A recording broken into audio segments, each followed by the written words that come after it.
Hi, everybody. Welcome to the Gootz cast for Thursday, the 21st of May. I'm Ray Gootz, and I'm here with Andrew Lee. Andrew, how are you, buddy? Hanging in there. How about you, bro? I am doing good. A little annoyed today. Some fucking herm on Facebook talks shit, and he should go kill himself. But other than that, I'm doing pretty good. I know you love. Fuck that guy. I'll kick Yeah. his fucking ass. You know what, though? That's okay. Wrestling's going to make you feel better. All Oh, right? no, it did. We're No, gonna talk about no, it. not like. I tell you, Wednesdays are exhausting. They're really exhausting. See, I didn't get a chance to watch it last night because, I was doing a lot of things, but I watched it today and I thought they were okay. I didn't think they were bad shows. I thought NXT was horrendous. I liked AEW was Really better. What? interesting. All right, we could go over this then. All All right, right. let's start with We'll, NXT. we'll start with NXT. NXT starts off with a graphic for Shad Gaspar. I think we should take this time to acknowledge they found his body. He has passed away. It was a swimming accident on a beach. He was born in 1981. So he would have been He's my about age. 40. Yeah, he's about 40 years old. He's 39. 39 or 40. Yeah, 39 or 40. 39. 39 years old. Get it right. And what do you call it? Just like like my heart goes out to his family because you can only imagine what the family is going through. You can't even do real big gatherings right now, so it's gonna mess funeral plans and everything up. So Shad, thanks for the great memories, but it was really nice that they put that graphic up at the beginning of NXT. Yeah. Hopefully they'll do something a little more than that on SmackDown They should definitely tomorrow. give him the Warrior Award or change it. They won't change it because you know why they won't change it. Yeah, But they should change the name of the award to the Shad Award. That kind of doesn't Shad sound. Gaspar did a lot of humanitarian stuff as Yeah, well, and he like saved his saving. son. Died saving his son. Yeah, so that's why everyone kind of views Can him I as a hero. can I tell you? Hmm. This is why wrestling fans are just the fucking pits. This is why these people, most wrestling fans, are just scum of the earth. They really are. Like, there's Yeah, there's no way to sugarcoat it. Like, I don't even know why you're doing a wrestling podcast because I hate most. When I go to shows, I just want to beat the shit out of half the people there. But this is what this fucking Herb. So I made a post yesterday on Twitter and Instagram about that. That Chad Gaspar died saving his son, the opposite of Chris Benoit. I hope fans stand for him to go in the Hall of Fame as hard as he did for that filthy murderer. The man is a true hero, crime time for life. And this fucking loser, right? Chad is great for saving his son, but his wrestling career was mediocre at best. So he shouldn't be in the Hall of Fame. While Benoit is one of the greatest ever, so he should go in. So if you have good matches, you can murder your son, and you should be able to go in the Hall of Fame before a guy who had okay matches, but who died for his son. Are you out of your fucking mind? also it's not a real Hall of Fame, so But that's I pointless. can't believe that people are still trying to argue that Benoit should be in the Hall of Fame over anybody on the fucking planet. Once you murder your child, you don't get to be honored no matter what you do. If Steven Spielberg goes into a kindergarten and starts raping all the children and then shoots them, we don't get to say we don't get to honor his films ever again. We can watch his films, but it's over. You canceled everything you did. Am I right? Am I wrong? Yeah, I also think, man, you pay these people too much mind. You know that? Well, it's a wrestling podcast, and I thought it was something incredible to talk No, about. I meant like the negative energy people. You gotta cut them I've out, been man. trying to tweet more, and all it is negative energy. I really fucking hate Twitter. Yeah, it's true. I It is. really hate Twitter. But You know what? I'm trying to get more of a traction on it, and I can't get any traction. You know what else is negative energy? All This fall and pray. The so right, let's start with NXT the show. starts That's off. good. Yeah, after the Shad graphic, it starts off with Scarlett and Karrion Kross with their amazing entrance that gets ruined by lip singing. She doesn't do as much as she Yeah, did she kind her of debut. smiles like she knows that she's not that good at it. Yeah, and then You but see she that? still manages to fucking do it for the chorus, and it's so So corny. cringy. Oh, It's and they're by the way, this group, her and her husband or boyfriend, they're called Fall and Pray, and wait, that's what they're calling this. that's what they're calling themselves. The name Let me of the just. song is called Fall and Pray. They keep saying it over, Fall and Pray, fall. You don't remember? You don't remember this? Yeah, I know that. I know that was the name of the group. I just thought that was the name of their stupid song. No, I think that's the name of the group because that's what Morrow called them as. But can I just also before we go any Yeah. further, Morrow was unbearable last night. He is Morrow, unbearable. He's not Morrow, people. go ahead. He's not good. He just screams. He's at fucking 500 miles per hour for everything. Johnny Gargano would be reading a book like Johnny Gargano's reading the book. He turned the page. The page has been turned. Morrow used to be good. Like when he used to when he was doing New Japan, he was so good. But then, you know what I've learned from that is that number one, it's all pre-recorded, right? Mm-hmm. He's watching pre-recorded crap so he can edit it, I guess, or get ready for it, prepare in advance. Number two, he was getting a lot of help, a lot of writers. Yeah. So I don't think he's getting the same stuff he is now. And he's just gotten way worse. Yeah, he's gotten way worse. And yet you can't say anything about it because then he gets depressed and the whole internet feels bad for him. But I wasn't really watching when the JBL thing happened with him, and it was always like JBL's a dick. But now I totally get it because I could not sit there next to him and not say, dude, what? Yeah. Dude, you need to chill. If Morrow can't take criticism, he should find a new profession. I'm being honest. It's just I saw his documentary from Showtime, right? Mm-hmm. I don't know if you watched it. It's on YouTube, free. It's an hour. It's actually very good. It helps explain what he has. And what he has, I'm not gonna say it's nothing because it is something. But he constantly is claiming that I can have this disease and still function in my profession. Guess what? Part of your profession is taking that criticism. Yeah. Because every Michael Cole takes that criticism. JR takes that criticism. Corey Graves takes that. How are you exempt from this? Because then you're getting special treatment. Corey Graves also said something, and he went away. But it was like, but they're valid points. His valid point was that he has a Hall of Famer, and he has an experienced wrestler like Nigel McGuinness and a Hall of Famer like Beth Phoenix, and he's not letting them speak at all, which is a valid criticism. It's beyond valid, and it's getting worse. If you can't take that criticism, maybe this profession is not for you. Yeah. All right. I'm being dead serious. It's not fair how other commentators can get criticized, but he can't. And then I think he's a big part of people not wanting to watch this and watching, because AEW beat them in the ratings again, and their ratings are going up for AEW. It's much nicer to listen to Shivani and Jim Ross as background noise. They have so much fun.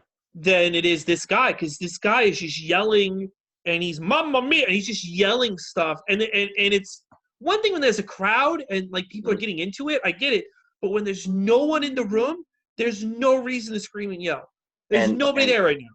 And he also tries to be hip, and he tries to use these pop culture things that's super cringy. By the way, commentary was Beth Phoenix, Mauro Ranallo, and Byron Saxton. But I never heard Brian Saxton. Yeah. I never heard him. If you listen to the show, it's actually Mauro Ranallo, just Mauro. It's really off-putting. Byron Saxton, it's almost like he doesn't exist because he just doesn't know when to speak because Mauro's so over the place. Yeah, I really thought it was Mauro and Beth Phoenix. Mauro's been awful on NXT commentary from the very beginning. He has been awful. I've been saying he's been awful from the very beginning. It's so he needs to tone it down because here's the thing.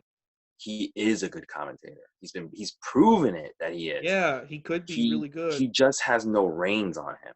He needs someone to be like, listen, we need you to cut this. We need you to do this more. And someone needs to coach him, and he'll be good again. I get why people like Lawler and JBL and Corey Graves got annoyed with him, because if you have a guy doing such an off-putting job, and if you criticize him just a little bit, he cries like a baby. I could get being annoyed and be like, dude, no, I don't care if you're gonna cry. Listen to me. You gotta change this.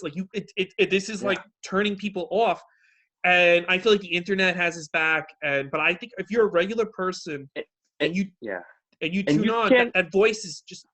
And you can't use your illness as a scapegoat. You can't say, well, you can't criticize me. I have this sickness. It's like, well, then stop saying you can do this job like everybody else. Yeah. Because clearly you can't. Because clearly you can't do this job like everybody else. You need special treatment. There's no It's reason like, to yell. There's no yeah, reason. geez, it's ridiculous. Okay. NXT gets a notch down compared to AEW because of the Because commentary, but I'm sitting here like I yeah, go to the but kitchen and I mhm. literally thought like somebody walked in the XT arena was shooting everyone. It's like, why is this guy so like why is he acting like that? It's like fucking Akira Well, I'm Tozawa saying standing there. they do get a notch down from their commentary, but they get a notch up because they have better wrestling. However, this Not first this match week. was not that. No. This was another squash match. It was Karrion Kross versus Liam Gray. Liam Gray doesn't even get a fucking a graphic for his name. Mm-hmm. Morrow does throw it in there, but just beats the crap out of him, hits him with a cross jacket, which is basically like a rear naked choke with a body scissor. Mm-hmm. He's basically got the same finisher as Shayna Baszler in a way. After he wins, Ciampa's music hits and Ciampa comes out. And remember, Karrion Kross attacked Ciampa, put him away for weeks. And does Ciampa come out like just swinging? No. He just cuts like a promo about like, no heart into it. I see your intro and blah, blah, blah. Karrion Kross says nothing, and that's it. What'd you think about this whole segment? Squash match in the promo. I like Scarlett. I thought everything else sucked. The squash sucked. Ciampa walking out and act like he's ordering a pizza sucked. I feel like all the characters in NXT are like really lost, and they're not. It's really in a really bad position right now. The storylines are not exciting. Like I'm not excited for this match, and it was average. It was just meh, Then that's kind of the tone of the rest of the night. But, this was not the way I would have started the show. My first match would not be a squash match like this, but this is what they wanted to do. But I think it was the wrong idea. Second match, by the way, right before this, actually, we get a great cruiserweight tournament recap. I like the way they did it, where they recap each bracket. WWE videos are always very good. Yeah. Second match is part of the tournament. We got El Hijo del Fantasma versus Tozawa. Tozawa, who's obviously on the leaderboard. I think this was to see who will win their bracket, because I think they're both tied. Tozawa hits his Robin Noodle moonsault, which I don't know if you saw. It was great. Jerry Lawler gave him his blessings. That's what I'm calling it from now on. And Phantasma wins by hitting. This is a very competitive match. But Phantasma wins by hitting his Phantom Driver, which is basically the Samoan driver. It's like a fireman's carry. He throws you down like Michinoku driver. What do you think about this match? It was all right. I like Phantasma. We just call that Phantasma. Guy. Yeah. It was fine. It was okay. So Phantasma is the winner of his bracket. So that means he's going to be facing the winner of the bracket A, I believe, because this was bracket B. And then the winner of that becomes the interim cruiserweight champion. Yeah. Then we get a Timothy Thatcher promo where he just faces the camera and he's like, just basically says to like Matt Riddle, like, yeah, you might have won, but I want a real match with you, where only tap outs and knockouts. Short and simple Timothy Thatcher promo. Any thoughts on that promo? It was all right. I liked it. It was short and simple. Timothy Thatcher comes off as like he's like the most serious kind of wrestler. I don't like that dog. I like the other dog. Shut up. Fuck you. The dog is sitting here. So I thought I'd play with it right after, but yeah, Timothy Thatcher he's like the very serious role, and I like this promo. There was no flash to this promo. It was just a guy just cutting like, I just want to kick your ass. I want you this kind of match. Then we get a very, very nicely done Shotzi Blackheart vignette where you get to really know about her history, who she is, why she is the way she is, and there was a segment where she's calling out the entire women's division, riding a tank, and they're smashing things. What did you think about this? Yeah, this was. Sorry, I mean, that's how I feel about NXT. This was cool. I like this. This was cute. Yeah, this was really I like good. her. Yeah, Shotzi came off looking very good in this vignette, and I think they need to do more videos like this of other people. It's better than putting them in a match. Just to make them do stuff like this, and then makes you want to watch them in a match. Match number 3, we have Mia Yim versus Santana Garrett. Last time we saw Santana, she was wearing some shitty gear. Way better gear this time.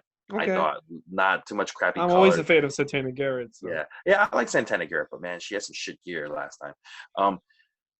Santana actually got a lot of offense in the beginning of this match, but then so much so I thought she was gonna win, and then Mia Yim pulls out the victory. She hits her protect your neck finisher, which is like a arm trap inverted like overdrive thing. I think it's a shitty finisher, but she hits the protect your neck and she wins. As soon as she wins, we get Gargano and what's Oh, her name, Candice LeRae come oh. out, and then I mean, what I liked about this is a follow up from the last episode where they were talking trash about Mia Yim during These dinner. these two are so bad at being heels. It's an You don't. embarrassment. So they come out. Mia Yim's in the ring alone. Candice goes into the ring, and her and Mia start fighting, and like she gets thrown over the ropes, and they throw her back in, and Candice LeRae proceeds to give her the worst pummeling I've ever seen. It's like the shittiest shots. Mm-hmm. This makes Keith Lee come out and scares both of them away. The match, I thought I like the match. This whole segment afterwards, I was not a fan of, but I understand why they have to do it because Gargano needs to move on. Candice needs to get some kind of flavor. What did you think? I liked the match. I thought it was Mm-hmm. was a good squash. Yeah, I thought that competitive squash. Yeah, they are so miscast. These two. These two seem like people that are the two nicest people in the world, trying to act like jerks, and they have no fucking clue how it works. They are so bad, so badly miscast. They're horrendous. They need to reverse this right the fuck away. They need to put these people back as faces tomorrow. They are so bad at being bad guys. It's unwatchable. Everything. I'm a huge Gargano fan. Every takeover I went from 16 to whenever they stopped having him in Brooklyn, he stole the show every fucking night when I was there. This was horrendous. He is losing all his momentum. He looks like he doesn't know what he's doing. He doesn't look sure of himself. She looks like an idiot with that fucking hair. And then poor Keith Lee. Poor Keith Lee. It is every week that passes that I used to love that Survivor Series match where he beat Roman Reigns, and now it to me, I'm like, that what a fucking waste. That is like in the year 2000, you have Randy Orton show up and pin The Rock, and then he vanishes for 2 more years. It's like, why did you even have Randy Orton come in and do that? Like, it just this is why nobody's watching this fucking show because it's just poor Keith Lee. Now he's stuck with Gargano. I mean I the just matches are going to be good. The matches let's should be see good because I almost feel like Gargano is not gonna have this. I think because the there's some size difference people is difference will there's some be. people who are just better wrestlers as heels. I mean as certain alignment, and I think Yeah. Gargano's a born baby face.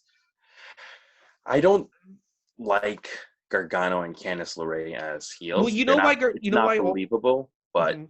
I do give them credit for trying something new. You know why Gargano and Keith Lee's not going to be good because if it was if it was let's say it's face versus face, Gargano's Mm-hmm. fighting from underneath, right? That's how it's Mm-hmm. got to be because he's little and Keith Lee's huge. I mean, Brock Mm-hmm. Lesnar was a breast player. But it's going to look really bad if Keith Lee's the good guy and Gargano's the bad guy, and Keith Lee has to fight from underneath with this midget beating him up. Like he's not Shawn Michaels yet. Like Shawn Michaels, I remember when I was a kid, when I was like, I just My got back least into favorite wrestling. guy. Oh, I fucking hate Shawn Michaels. But somebody, at first, like when I first got in, I'm like, what's the main event of this pay-per-view? And they go like, oh, it's Shawn Michaels versus Undertaker. I'm looking at highlights. And because I had not followed the product, I was like, well, looks stupid. Why is the Rocker beating up the fucking Undertaker? This looks horrendous. But if I had watched wrestling, it would. So I went back to WCW. Then I got more educated on what Shawn Michaels was up to while I wasn't watching. This guy's not established yet. Like this is like having Shawn Michaels in 1992 beat up Andre the Giant. It's like it's not going to look good. Yeah. You know. So next we have Cameron Grimes promo where he's outside talking about how he beat Finn Balor, the first Universal Champion, and everything, because he did pull off a win. And then we also after that we get a Drake Maverick promo about how all he's gonna do is win. What you think about both these promos? I hated Cameron Grimes. I don't like his look. I like the Drake Maverick one. What don't you like about Cameron Grimes? I just don't like him. He just looks like a guy who works at a convenience store. He has like the Shape. dirty skeezy look. I I like don't that. like it. I don't know. It's just something. Well, but then like I don't know. There's just something off about him. I never He's liked him. Slur. I like him. I like him a lot. I But I liked like him. Drake Maverick's promo. I thought that was good. I thought Cameron Grant. Yeah, both were all right. Match number 4, we have Roderick Strong versus Dexter Loomis. Um, by the way, while Undisputed Era is walking to the ring, Adam Cole is like talking to the camera, and he's going like, "Next week marks me being champion for a full year, and everything." And then the match happens, a very competitive match. But during this match, Dexter Loomis just keeps staring at Roderick Strong. There's even a point where Strong has him in a submission, and Dexter just looks at him and he's like, "Stop staring at me!" you know. Yeah. Um, he Roderick Strong wins with like he has him in a catapult and he twists it into a cover and he sits down. He wins. As soon as he wins, Roderick Strong goes outside the ring, celebrating by the apron. Dexter Loomis grabs him in the katakatomi. It's like Okay. basically looks like almost like an Anaconda Vice finisher, and he's holding it while they're sitting on the floor. Undisputed Era comes to the ring. They're trying to kick him. He still won't get off. He's like a dog. So then all of a sudden, Velveteen Dream comes in. He attacks Undisputed Era, and he does like a huge elbow from the top onto Adam Cole, and then you see Dexter Loomis sitting there with Roderick Strong and his head in his lap, petting him while there's blood trickling down the side of his head. I love this whole thing. I liked it. I don't think Dexter should have lost. I think he should have won. Uh, I like that he lost, and I'll tell you mm, why. Because Roderick Strong is the better wrestler, right? And Dexter Loomis is kind of like that crazy dude who doesn't really care about like winning.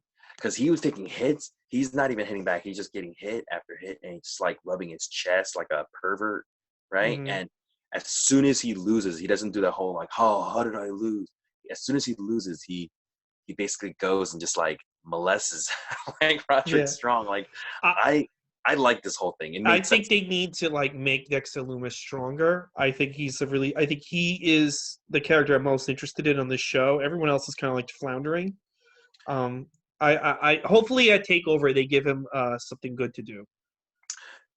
Winning is important, but some like a character like that where it's like he cares more about his agenda than winning is Hmm. like a very interesting character. Yeah. I like characters like that because they always end up becoming a wild card, you know? Well, yeah, I think they should definitely keep. He's the guy with the most character development on the show. Yeah, So. this was a great match, great segment. After that, we have Phantasma and Tozawa. Tozawa's walking in the parking lot all dejected because he got kicked out of the tournament. Phantasma comes out. They just had a match. Phantasma's like, "Hey, come on." He speaks all Spanish to Tozawa, and the Tozawa's just like, "Yeah, man, thanks, man." And Phantasma, was trying to like cheer him up, gets him in his car. As soon as he gets in his car, the WWE's Lucha version of Dark Order comes out, and they start Hmm. attacking Tozawa, but then they run off because Phantasma tries to help. Remember, this is the Dark Order that they kidnapped Raul Mendoza and I think DJZ. I forgot, is it Joaquin Wild, right? Those are the two they kidnapped. Yes. Yeah, and they were trying to Hmm. get Tozawa, but they couldn't. Do you like this? Yeah, I'm glad they're continuing the storyline. Mm-hmm. Yeah, it was fine. I'm interested to see where the storyline's going. So. Yeah, I kind of interested where to see where this is going to go. Yeah. They're only taking cruiserweights, and they're trying to build like a kind of Maybe it's Jeremy Borash trying to rebuild 205 Live. yeah, maybe. Then we get match number 5, Oni Lorkins and Danny Burch versus Everrise, which is Matt Martell and Chase Parker. This is just a squash, but this is a good squash because it is Oni Lorkins and Danny Burch just getting all their shit in, just fucking hitting these guys as hard as they can, hitting the fucking running blockbuster, and the match ends when Oni Lorcan hits a half crab, and Danny Burch puts another guy in the crossface, double submission. They win, and as soon as this match is over, Danny Burch and Oni Lorcan start mocking Imperium. They did that Imperium salute thing, Hmm. and then they're just like, pfft. So that's probably going to be leading to a match with Fabian Eichner and Marcel Bartel. What'd you think? Yeah, good squash, quick and fast. Get them in, get them out. Yeah, Yeah, and if that's going to be a good match. Those four guys. So yeah. I'm not a big fan of squashes, but this was a squash that I was fine with because hmm Danny Burch and Oni Lorcan need this. They yeah, need to be shown because these guys lose a lot, but they need to be shown as a legitimate tag team. And um, they were hitting fucking hard, you know. So this yeah. is fine. I'm proud of them. Then you get this weird Tegan Knox and Dakota Kai tweeting thing. They show it to their Yeah, tweets. I can't tell who's who, and Kaylee Ray and these two broads all look alike. This is why they need to. I guess they have too many generic women in NXT. They Yeah, have too many generic women, and I didn't know there. I guess Tegan Knox and Dakota who's the Kai are gonna bad be guy again in this? Dakota Kai. Oh, Dakota Kai attacked her in the cage. but You isn't know, Tegan now like a weirdo too? I don't know. I can't. I don't. You know what? These two are gonna be feuding forever. It's gonna be super annoying. Nobody cares about this feud. They're feuding Yeah, forever. it's been going since November, and like it started off good, and now it's just like I can't even tell what these. Yeah, I it don't know started what off these good. women. They had a win. I was like, I don't want to see these guys fight anymore. And then you have a Keith Lee interview, which I was like, eh. Yeah, whatever. Yeah. Then you have basically Io Shirai waiting for a match, and then you have Matt Riddle giving a promo in response to Timothy Thatcher, and he says cage match. They're gonna have a cage match fight. Yeah, I like that. I Yeah, like that. That'll be a fun. yeah, That'll be a fun match. because these guys like Timothy Thatcher and Matt Riddle, they don't like each other, and no, there's no goofiness, no catchphrases during the promos. It's just straight and simple. I want to fight you, and you only win by knockouts and tap outs. It's like, oh yeah, all right. How about a cage match then, bro? Like, Yeah. I like that. And then match number 6, you have Kushida versus Drake Maverick, and Jake Maverick. Remember, he's been fired, and as soon as he was fired, he made a video saying he has 3 matches left. This is supposed to be his 3rd match. This match is happening, and Jake Atlas, who beat Drake Maverick in the tournament, he comes out ringside to support Drake Maverick. This is a good match. Kushida's getting most of the offense, and the reason why this match is so good is Drake sells so fucking great. He's amazing. Every time he's getting a hit, is getting his submission put on him, he's screaming for his life. Kushida tries a whole bunch of times to hit his hoverboard lock, which goes through. Sometimes it's called the Sakuraba lock. Sometimes it's called the hoverboard lock. It's a double wrist lock. And Drake is just screaming for his life. There's a moment where they go up on top. Kushida's sitting on the top turnbuckle. Drake Maverick goes up, tries to do something. Kushida and him drop down into a cross arm breaker. Mm-hmm. And while Kushida has him in the cross arm breaker, Drake Maverick holds him up and happens for a cover, and Drake actually wins. This causes there to be a 3-way tie in the A bracket of the Cruiserweight tournament. So we got Jake Atlas with 2-1, Kushida with 2-1, Drake Maverick with 2-1. Byron Saxton says he just got a call from William Regal. Next week, they're going to do a 3-way match. Those 3 guys, winner wins that A division of the Cruiserweight tournament. What'd you think about this match? This was the first time I realized Brian Saxon was on the show when he showed up. I was like, oh wow, they got Brian Saxon. Yeah, this was the best match of the night. This was the best segment of the night. It was a really good match with Kushi Bushi and Drake Maverick. Yeah, it's good. Great, really great good match. I kind of hope it'd be great if Drake Maverick made it to TakeOver, but we'll see. They just at this point keep this poor guy employed. What the fuck you doing? Like, Yeah. give him the belt. So now Drake will have a 4th match. Mm-hmm. Remember, he's been fired, and he had 3 matches left in his clause or something like that. But now this is his 4th match coming up. So just keep that in mind, everybody. And final match, 7th match of the night, Io Shirai versus Rhea Ripley.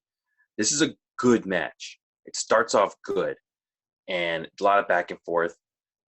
Io Shirai does a dive to the outside, like a tope. They go fall to the outside. So far, I'm so into this match, and all of a sudden, Charlotte's music hits. And I'm like, geez, please no. Please no. The match continues, and I'm like, they knock Charlotte down. I'm like, all right, maybe they're going to actually have a finish somehow. Mm-hmm. Nope, I was wrong. Charlotte comes in, causes a DQ. nobody wins, bullshit finish. Not the best way to end a show, I thought, but it is what it is. What'd you think? I thought it was horrible. I don't know why she's on all 3 shows. She's a ratings killer. I guarantee the ratings for SmackDown tomorrow are going to be down because she's the only one being promoted. I don't know why she's on all 3 shows. I think it's stupid.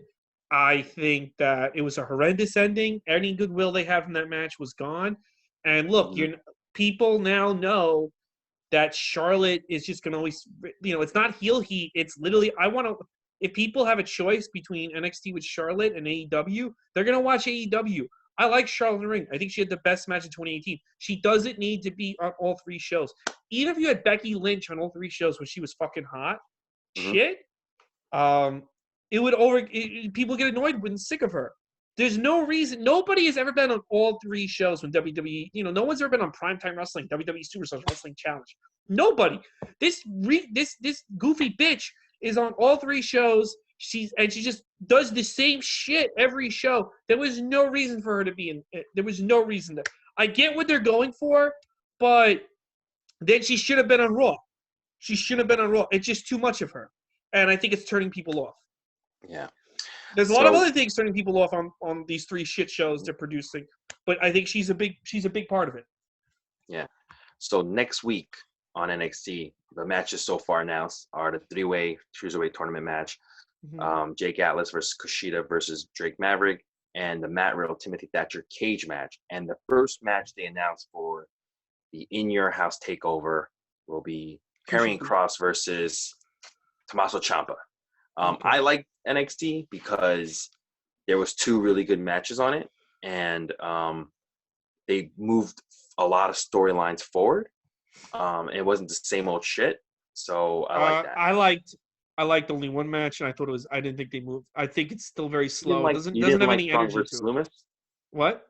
You didn't like Roderick Strong versus Dexter Loomis? It was all right, but it was blown away by Kushi-Bushi, so yeah, it wasn't even close. And Charlotte ruined everything. Sorry.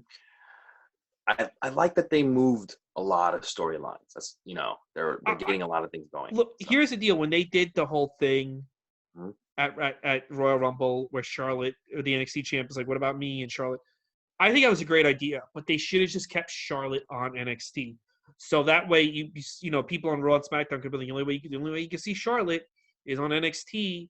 I don't think if there's a everybody on the roster, I think Charlotte is my last choice to put on all 3 shows every week. I only had one problem with one segment, and that was the end. So I'm not gonna say the whole show stunk just because of one. I just thought it was boring. I just thought it just had no feeling to it. He's annoying. Wasn't the best NXT, but it definitely wasn't the bad one either. I think NXT's been pretty bad since we started doing this. I disagree, but they're losing their ratings, so I'm right. They are losing. I will agree to that. They're dead last of the demos, and you know how important those demos are. Yeah. Because when I fucking watch every other TV show, I'm like, how was the demos? Oh, I can't watch the show if it loses the demo. Yeah. Okay. All right, let's do AEW.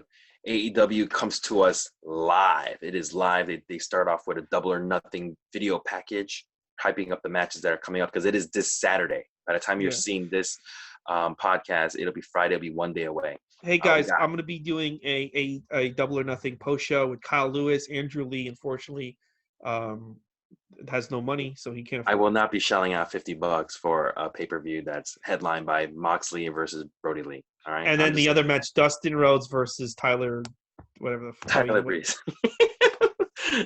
What's his name? This guy, the 10 guy. What? Sean Spears. Sean Spears.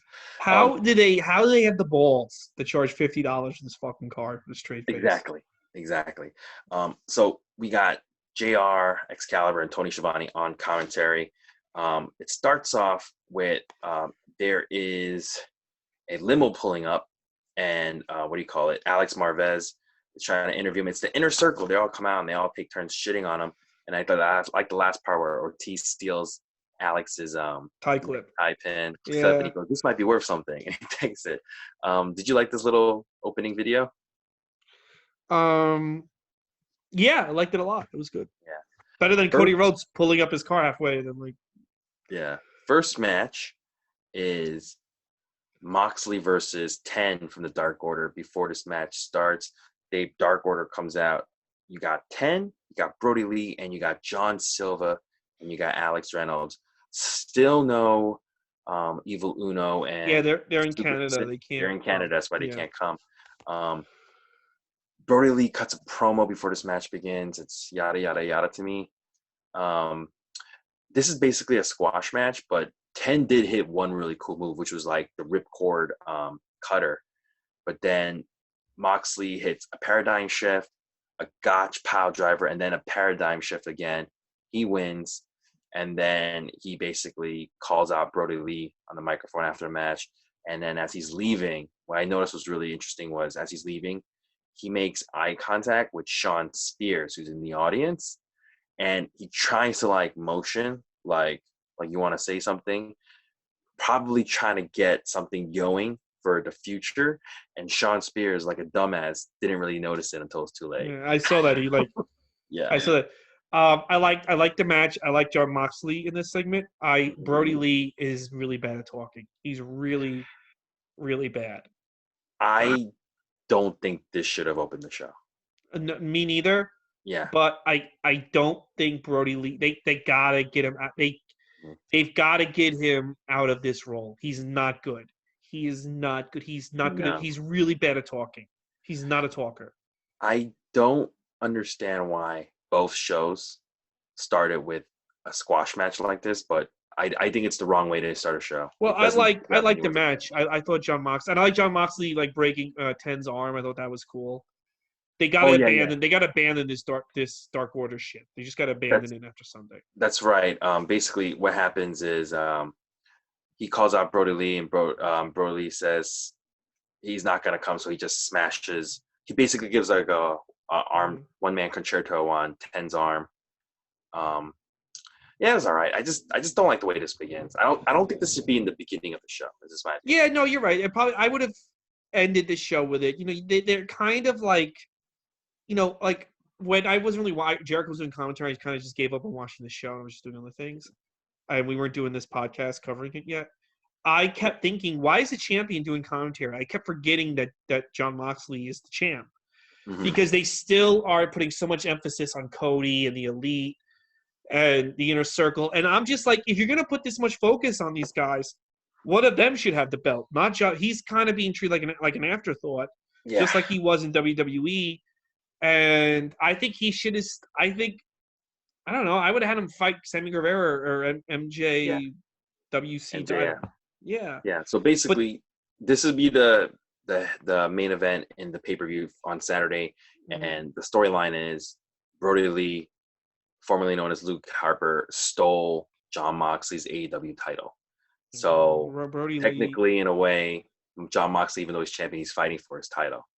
This has to be the end of Brody Lee talking. Yeah, has to be. This has to be the end of, or changes the whole look. Close to the end of Moxley being champion. He's a better chaser. He's not a good champion. He's just a better. I think. Well, that's why MJF. They got to do him versus MJF and give the belt to MJF. Speaking of MJF, he's a second match versus Marco Stunt. By the way, before this match begins, AEW JR brings up Shad Gaspar. They can't show stuff because clearly he didn't work for them, but they do talk about him. I thought it was really nice. This match was really good. MJF just really, wailing on Marco. There's this great moment where he has Marco down and grabs hold of Marco's hand and starts hitting him with his own hand, and then makes him make a finger, and he sticks his own finger up Marco's nose, like he's picking his nose. And the commentators are like, "Oh, that's not necessary." He's just, I thought that was super funny. Yeah, MJF hits his what do you call it? He hits a shoulder breaker, and then he hits his Fujiwara armbar finisher, which he calls Salt of the Earth. He wins, and as soon as he's done winning, he gets the microphone, starts cutting a promo, and he goes, "Usually I feel so bad for you, I'll let you have one of my rats to kiss you. But that's funny. Nobody wants to kiss you." Yeah. And then, he beats on him some more, and then that brings out Jungle Boy. The Jurassic Express Jungle Boy and Luchasaurus, because Jungle Boy and MJF are going to have a match at Double or Nothing. I like this. What'd you think? Yeah, it was fine. It got the job done. Yeah. Yeah. Then you have a Jake Roberts versus Arn Anderson sit down because Jake Roberts is Lance Archer's handler, and Arn Anderson is Cody Rhodes' handler, and those two are fighting for the TNT Championship on Double or Nothing. Both men were good talkers back in their day. This is no longer their day, and they rambled, and they forgot that this is not about them. um, and then they had to basically try to do a pull apart where they didn't get any physical confrontation. I thought this was pointless. I thought this was stupid. I thought, yeah, I was really excited for this. I thought this was going to be so good. You Me know, too. like Me too. I figured when they used to do this with Roddy Piper, they would ask him to cut a killer promo for like a really important angle. He would always bring it. That's when he would bring it. You know, like if they just had Roddy Piper show up to do a stupid segment, he would Mhm. kind of ramble. But like I'll never forget like his promo with Wade Barrett. He goes, "Don't spit in my face, Wade. When you disrespect how you spit in my face, don't spit in my face." You know, he would bring it. Like a lot of these legends, even Hogan and stuff, they'll bring it when they know they have to get their flair. So I thought, oh well, if those guys can do it, then Arn and Jake are gonna bring it, and it's gonna be so good. And instead, I don't even think they went over it there. I think they got cocky and were like, we'll just call it in the ring. And their promos went. I was so disappointed. I I was think so that's what disappointed. happened. Yeah, like they said, we'll just call in the ring. And And they lost each other. Arn Anderson made a good point or I think Jake Roberts made a good point that they've never, like you Mm-hmm. and I, we've never gone at it in the ring. And then he challenges them to a fight, and I'm thinking like, dude, it's not about you anymore. Yeah. Get the fuck over it. And Yeah, and they really didn't make a good like Arn Anderson really didn't get Cody over. I no, Jake Roberts tried to mention Lance Archer, but it did like nothing. It gave me no desire to watch this match. no, I think they thought, well, these guys will just be good on their, just let them go and do it. Yeah, No, they needed direction. They needed someone to be, and I guarantee you, no one had the balls to be like, guys, this is direction. 'Cause yeah. they're probably all nervous around them, but I bet somebody you. should have Yeah, go ahead. You're saying? somebody should have pulled them aside and said, look, this is a direction that we need you guys to go, because it just was not good. I bet you when they came in the back, they were like, how was it? They were like, perfect. Yeah. They just feel like perfect, dude. Perfect. Like This I bet they're like, we did it again. Us old timers still got it in us, and everyone's like, what the fuck was that? this segment I sucked. was so I sat down like this is gonna be the best thing all night, and then Yeah, it wasn't. It was horrendous. I was like, yeah. God, what This the is the fuck? first problem I've had with the show so far. Okay. Then they showed a Darby Allin video, his avant-garde videos where he's got everybody who's in the casino Mhm. ladder match. There was somebody wearing their face as a mask, and he's climbing up a burning ladder and stuff. It's all right. I like it. It's fine. It's short. What you think? Yeah, cool. Yeah. Yeah. Then you got Pac, I should say, Pac cutting a video, basically talking trash to Orange Cassidy because his stablemate in the Death Triangle, Ray Phoenix, is going to be in the ladder match, and he's saying he's going to kick his butt. And that leads us to match number 3, Orange Cassidy versus Ray Phoenix. The great moment where Orange Cassidy hits a catapult with no fucking hands. I like that. He Mm-hmm. shoved him in a thing in his arms, and then he just like hit up a catapult. Ray Phoenix is so good as a wrestler. This Mm-hmm. guy should be doing way more, but I guess he can't speak English that well, which is probably the But reason who why. cares? It's AEW. But he did this great move where from the outside he stepped up on the second rope and then jumped over the ropes and hit a leg drop. JR put that over huge. Fuck go. He was like, that was a leg drop from a different time zone. He was like, he is so athletic. JR was like sucking his dick. And then there's a moment where Ray Phoenix hits a sliding drop kick and Orange Cassidy like hits the cameraman. This match is going good. It's really fun. This is a great match. I'm enjoying it. They go through picture in picture. It's a long match. And then fucking Kip Sabian comes out, sets up a ladder, in the entranceway, and he sits on top of the ladder. Fucking Orange Cassidy gets distracted. He gets hit with a low blow, and then Phoenix hits him with a cutter, and then he wins. It's like, fuck, man, you really gonna do this kind of fucking ending? And then SCU comes down, they dump Kip off the ladder into the ring, and then it's a whole schmoz because everybody was going to be fighting the ladder match. Everybody's down on the ringside. Ray Phoenix tries to do this roll back splash, and everybody fucking doesn't catch. They don't catch him, and he fucking lands on his right hip. Yeah. And he looks like he's out of it. Yeah, I think he got hurt. He got hurt real bad, yeah. And then everybody's doing a dive after this. Colt Cabana does a fucking moonsault to the outside. They should have just stopped doing it after he got hurt. Yeah. They should just call. I don't. Orange Cassidy hits his dive, and then like his best friends like prop him up in the ladder like he's gonna win it. This started off like a really good match, and it's fun. Ends with bullshit, and ends with nonsense that's not needed at the end. Yeah, of the it's match. very WWE, the nonsense. Yeah. So this was a fun match that got ruined by the ending. Yeah. I like this match. Here's what I'll say about Orange Cassidy. I think he needs to be a little bit more like Undertaker. And I'll tell you what. The beginning of the match, like when Ray Phoenix tries to jump him and he just misses it, perfect. He has his hands in his pockets. When he sells, he shouldn't sell that much. He should sell way less. Like once he got into the real match, he just started wrestling like a regular wrestler. And I still feel like, the one thing about Undertaker in the early days, and, he evolved past this eventually, is that he never broke character even when selling, no matter what move hit him. And I think he still he should sell, but he should sell and still not give a shit. Yeah. It's kind of weird, like, that he breaks character. I was like, why is this guy breaking character now that I get it. He's a great wrestler. It was a great match. He's great. For someone to wrestle like that, stay in really character good. No matter what until this character evolves. I just thought this was what really sucked, that we got two really good wrestlers and they're having a great match. And this is like what WWE does. Yeah, but you know what? Here's the thing, NXT. But that's a bad thing. Yeah, but here's the thing. NXT did it at the very last match, right? They did it with the very last match, but I felt like I think it would have been a lot better if this had a clean ending and you showed all the guys in the ladder match in the back watching it. Yes, but they didn't.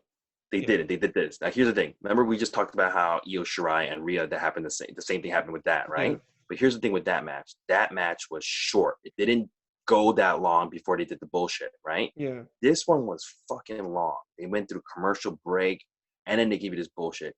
I hate that because you get invested as a viewer. You're watching this.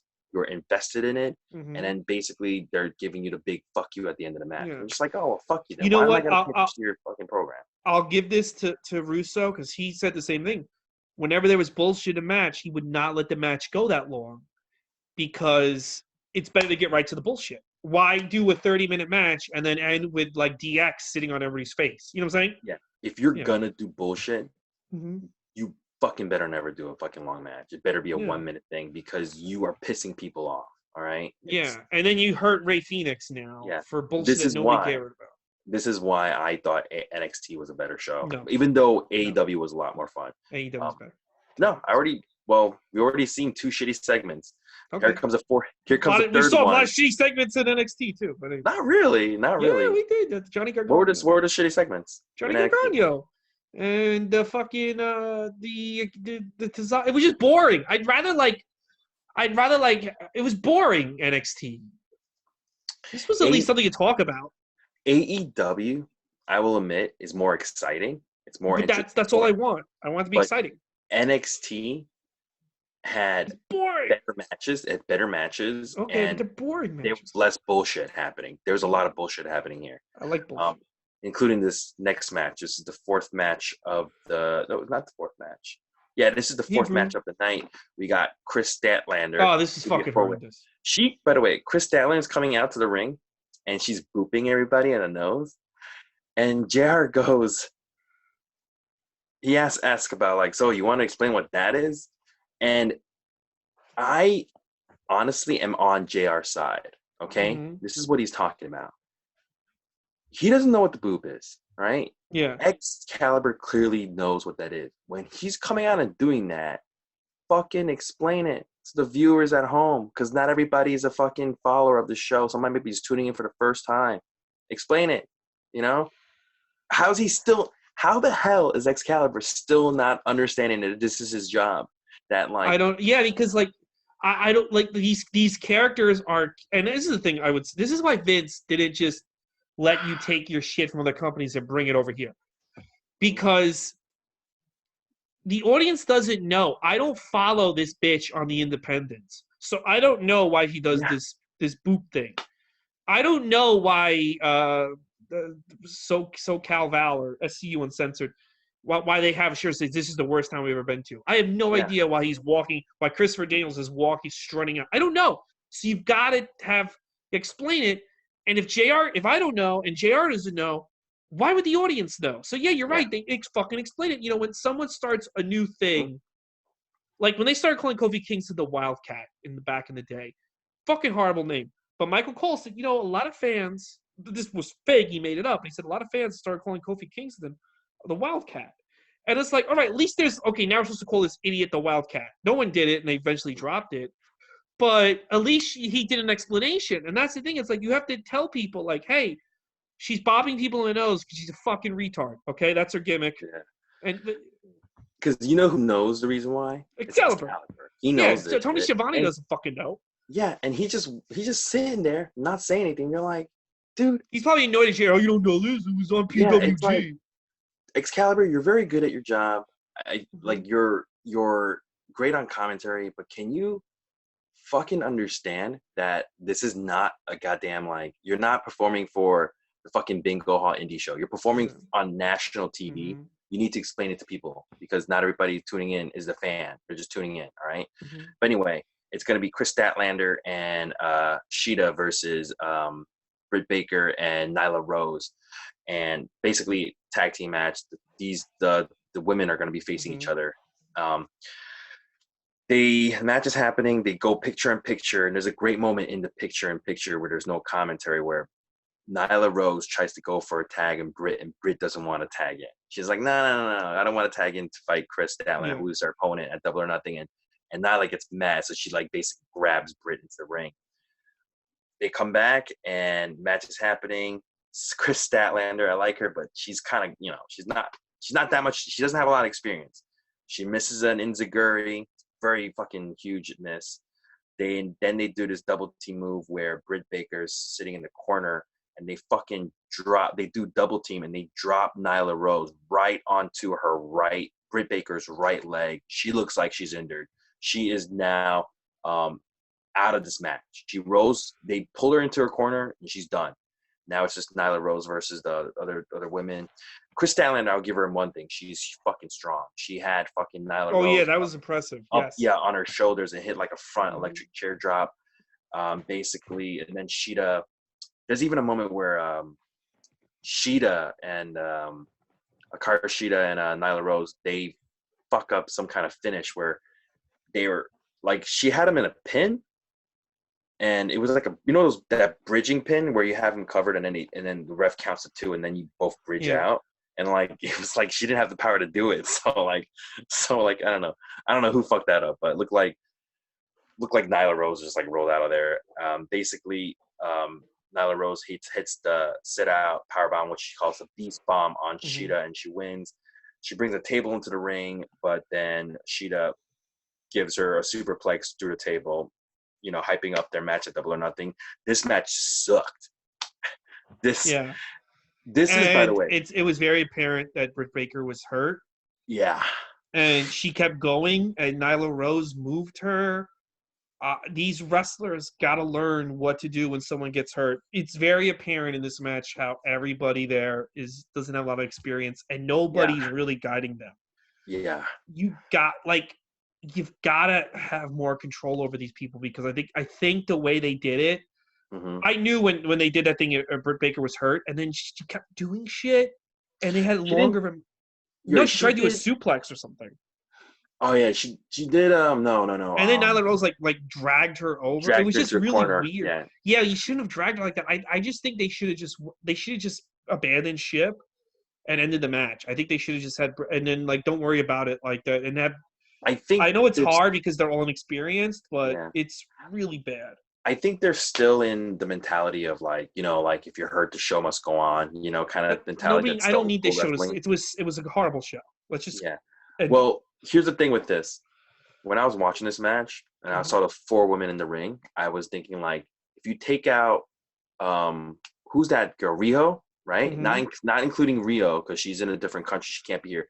This is their top 4 women in this company That's right a now, problem. That's a serious and they're problem. putting on this kind of match. I was like, Ali this. and Leva Bates should be because they know more what they're doing. I don't understand why those two women are probably the most experienced women, why they're not on the show every week just to help Yeah. out these girls. But I mean, like I'm not, this is their top 4 women right now, and it was but like, Ali and Leva Bates should be the top four, should be in that by the because way, where are they?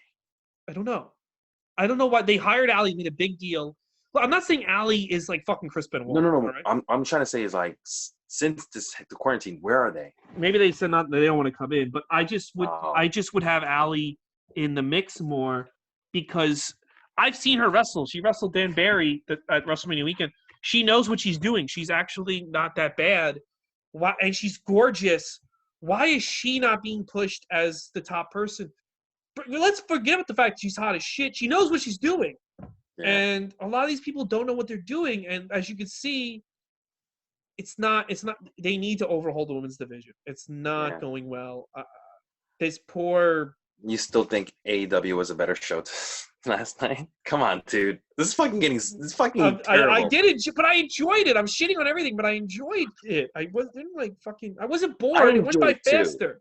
I enjoyed It it went too. by. But what I'm talking about, what's a It better is show? fucking horrendous. All right, but Yeah. both shows are horrendous. This is really hard. This is like Sophie's Choice. This is horrible. I hate both these fucking shows. Um. So after this, by the way, don't watch that match. Um. Alex Marvez is with John Moxley, and he's cutting a promo on Brody Lee. I mean, what did he say? He didn't say anything. Like, you never see that. But I liked it. I still liked it. I still liked his promo. But no, he doesn't say. He's so overrated. Can I tell you, he cut this. I want to go back in time with that Jericho interview. He's doing the same shit he did in WWE. He Mhm. acted like they gave him such horrible shit. And they did. But he Mhm. hasn't done anything better in AEW. He's barely changed his character. He's barely everything he does in AEW, he could do in WWE. I don't see any what he's so different about him. He always Yeah. seems like discount Stone Cold. This Like was if Nickelodeon had to pitch a new Stone Cold Steve Austin, this is who Nickelodeon would present us. basically, yeah, yeah. Yeah. I mean, there were moments when he first arrived in AEW, he was just like Stone Cold. It was like, oh my God, this is great. But he just always becomes like a discount version of him. You know, I don't know what it is. It's just like he loses that like freshness real fast. You Yeah. know? Because he okay, it's like if somebody tells you you're gonna watch the most violent horror movie of all time, and then you Mhm. go to the theaters and like I don't know, a bird gets killed and the rest of the movie is just people having coffee. That's John Moxley. John Moxley promises you shit. When Mick Foley would promise you shit, you would see it. You're like, oh fuck, what the fuck is Mick Foley gonna do this time?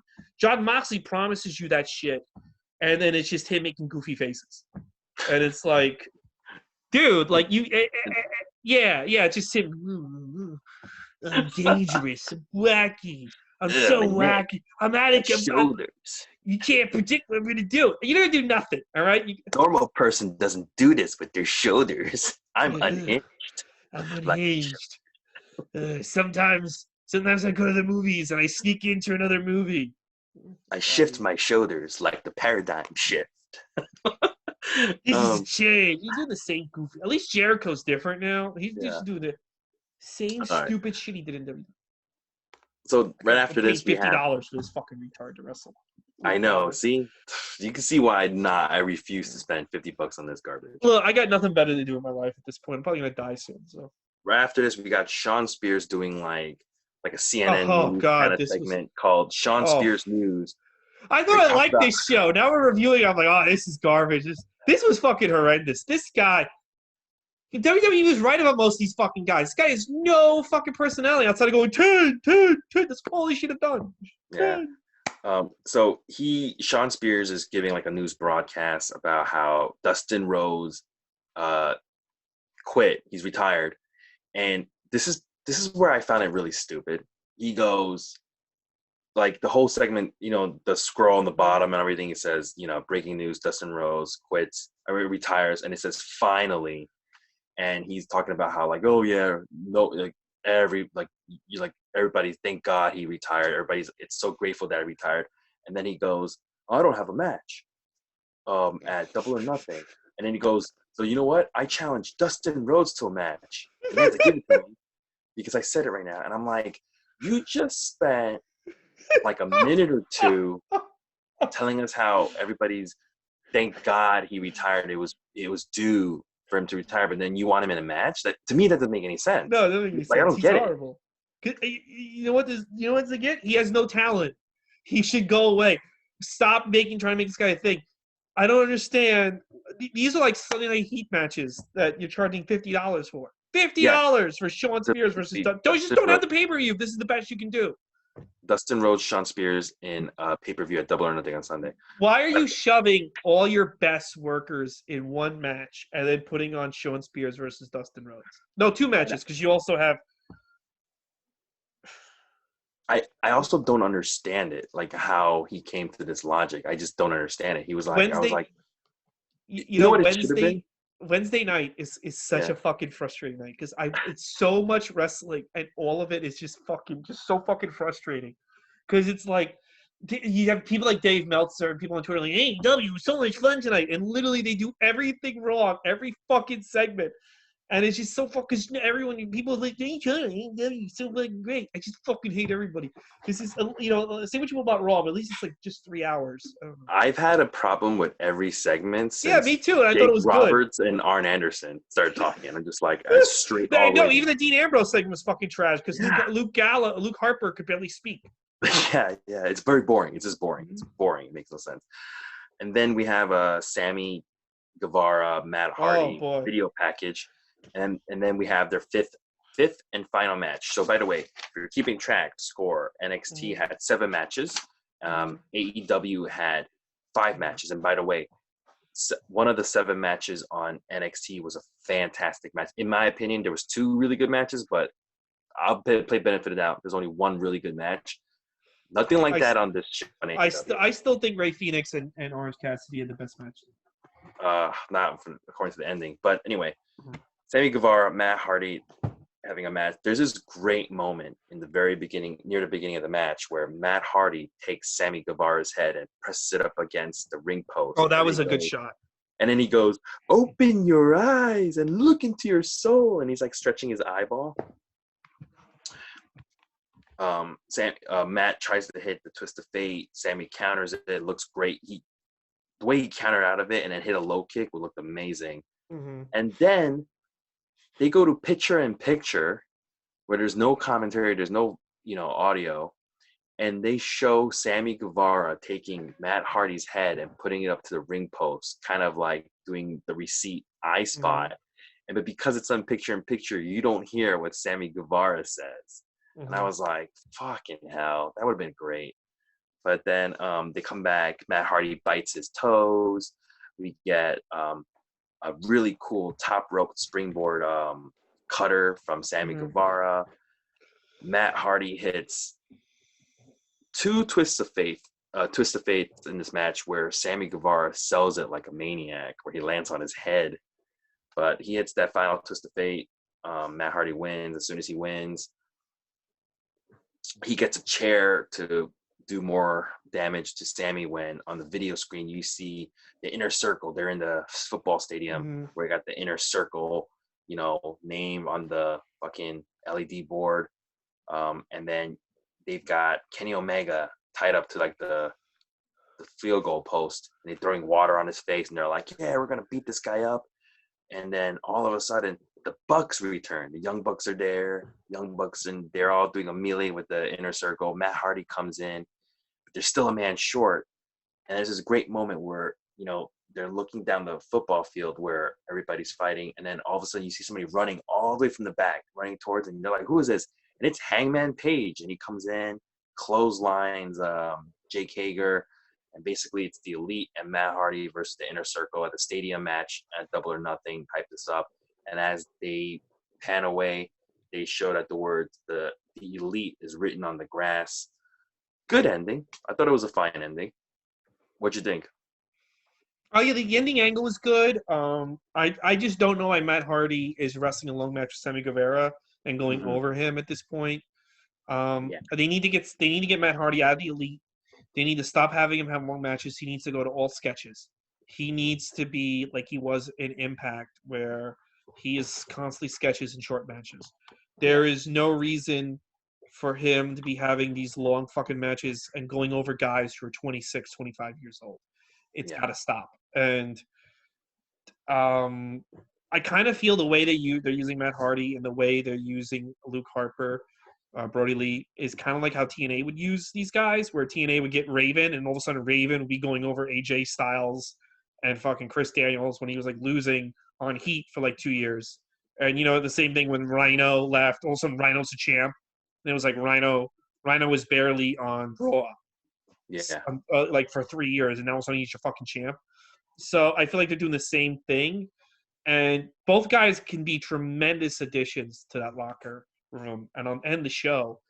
And certainly you can build a case for Brody Lee to even be your champ and Matt Hardy to be like, one of your top stars, but you're using these guys all fucking wrong. And you're Yeah. exposing them in really bad ways. Matt Hardy should be doing all the talking. Brody Lee should be wrestling more. Brody Lee should be going over Sammy Guevara in the main event. They're really being done wrong. The closing angle was good. One of the Bucks hurt themselves, by the way. He might be injured again. Really? Yeah, Dave Meltzer reported because he was blowing them after, and it's just I think the stadium match is going to be amazing, and I think the casino ladder match is going to be incredible. Everything else is going to be fucking ass. No, I think Brody Lee's going to have a good match, but that's about it. But yeah, I thought the final image was cool, but again, I was not a fan of that match. I was not a fan. Yeah. Um, We have so many complaints on Wednesdays. yeah, I told you this was. Okay, don't get me wrong. I get frustrated too. I think both NXT and AEW were fun shows to watch. They're both No, I think they're AEW good was fun. shows, NXT was boring. but I thought any NXT was a better show. By the way, Friday night at 10 p.m. they're doing the countdown to Double or Nothing. If anyone's I won't interested, be watching. Saturday Double or Nothing, Mhm. and then next week on AEW Dynamite they're having a battle royale, and the winner becomes a challenger for the champ, the TNT champion, whoever it'll be. It's going to be either Cody Rhodes or Lance Archer, but most likely jump Cody on Rhodes. that fucking cat. Well, we should take we should go over the card for Double or Nothing and take picks. No, I don't want to do that. You don't want to do that? Okay. I don't want to do that. All right. I'm AEW'd out. You want to go over NXT UK? Yeah, I do. So if you're still with us, we're going to review NXT UK. Our best show again of the week. I got some interesting things I want to say. So start. Well, technically, the week's not over. We still got SmackDown. I don't think SmackDown's going to fuck.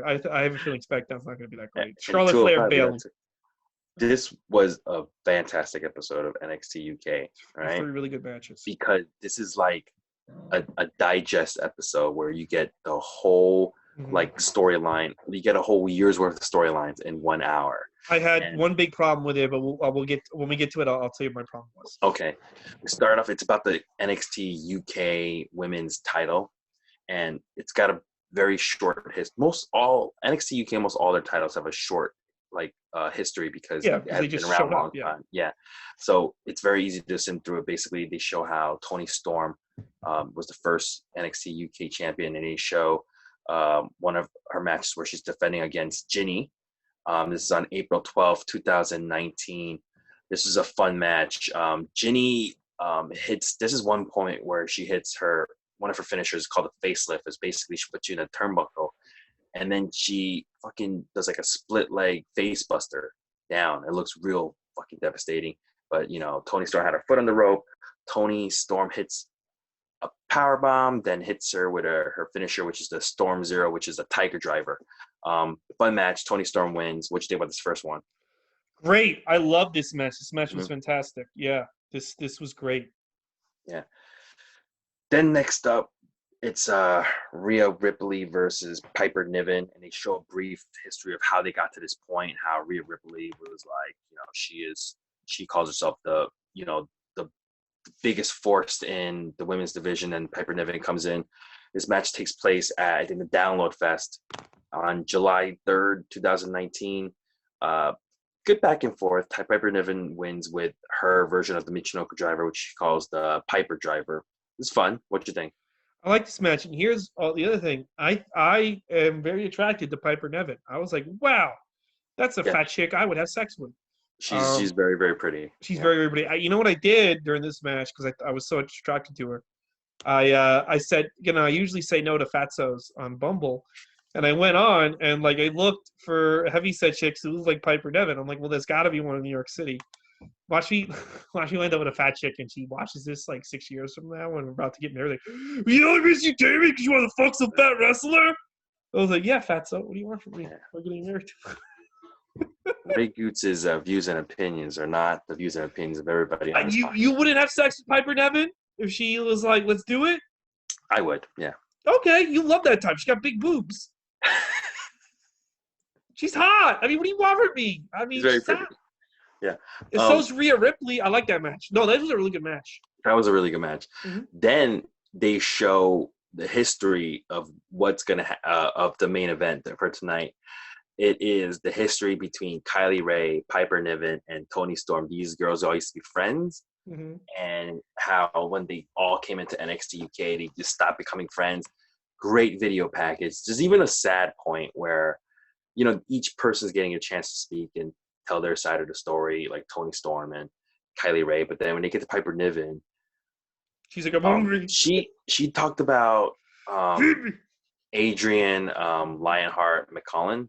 He's the UK wrestler, indie wrestler who killed himself, committed suicide back in 2019. I was like, gosh, it's fucking sad, man. But she gave him a great little tribute, how I'm living his dream, And then this is a three-way match that took place at TakeOver Blackpool on January 12th, 2020, just a few months ago. And this match has commentary from the competitors. Yeah, I didn't like that. It took me out of the match constantly. Because the commentary wasn't very interesting. They were kind of mumbling. They weren't commentary. I didn't like it. Wasn't really interesting, but I kind of liked it because this match you can watch it on the TakeOver. I know, Blackpool. But this is my first time watching the match, and I just wanted to enjoy the match. And these girls were whispering with their stupid accents. I didn't like that. This was a good match. I get why they did it, so it's new content for someone like you who watched everything back then. Yeah. But it kind of took me out. I kind of lost. One thing about NXT UK, it is not doing any new content. This is all old content. Because UK actually takes this seriously, unlike us idiots. If you've been following NXT UK, I recommend if you have a lot of time to watch all their shows. Their show is actually very good. Yeah. I highly recommend it. Even these highlight shows are fucking amazing. I mean, good times. The match ends when Toni Storm hits a frog splash on Piper Niven, but then Kylie Rae kicks her out of the ring, kicks Toni Storm out of the ring, and then covers Piper Niven to retain her championship. Piper Niven's still looking hot in this match. Good match, good show. I would recommend the show. Me too. Check it out, especially if you're attracted to fat women. You'll have a great time watching this. I never knew Piper Niven, and she came out of the crib. I'm like, wow, she's really cute. Like, what do you want me to say? So far this week, I guess. I guess this week isn't over, but I was gonna say so far this week, the best match of the night is on NXT. No, I think it's still Orange Cassidy versus Phoenix. Really? Even with that stupid fucking ending? Yeah, even though Mary Phoenix is probably dead now. Yeah, I don't know. Maybe it's because I just don't see a lot of Orange Cassidy matches, so it was fun. Where I've seen a lot of Kushi Bushi matches. All right. So that's it. That's it for tonight. We have covered so much wrestling. I always feel like Wednesdays and Thursdays are like really long work days because these shows don't go by fast. Either one. It is a long night. This is not. Mondays used to go by so fast in the late 90s. It was a breeze to watch both shows. This is a long because both shows if you think that this is some great fucking not you but fans, if you think these shows are so you're out of your fucking mind because there's always a problem with these two shows. But whatever. I like them. I like them. They were I mean, alright. I mean, look, AEW was never boring, but I mean, they have a Yeah. lot of problems, and they're easily fixed problems. You know why? Because they claim they know better, and then they pull WWE shit. You're like, Yeah. you're supposed to know better. And Yeah. it's like newer WWE shit like WWE writers would do. Anyway, all right, guys, that's the Gootz. We did a long one tonight, and we will be back tomorrow with the SmackDown and 205 Live post show. Thank you, guys.